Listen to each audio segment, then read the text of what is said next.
yansın kimi, sevgilim her cayı bir ahu kimi. Sevgilim her cayı bir ahu kimi. Hicran dağlarını aşar mı söyle, hicran dağlarını aşar mı söyle. Sensiz ne zevki var balın baharı.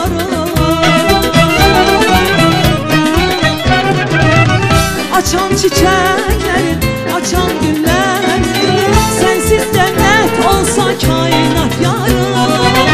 Hiç benim ruhumu okşar mı söyle, hiç benim ruhumu okşar mı söyle, hiç benim ruhumu okşar mı söyle, hiç benim ruhumu okşar mı söyle.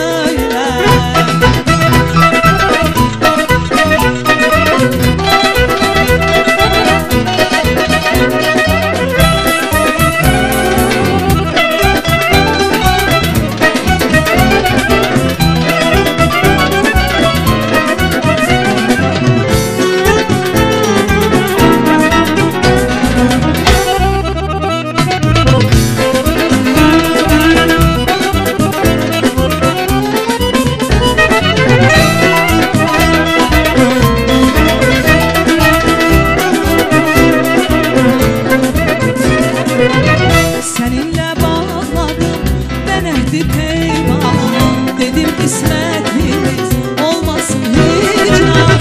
Seninle bağladım ben ehdi peyman, dedim kısmetimiz olmasın hicran. Müşfik kış olsa da görersen bir an, müşfik kış olsa da görersen bir an. Senden uzaklarda uçar mı söyle, senden uzaklarda uçar mı söyle. Sensiz ne zevki var balın baharı.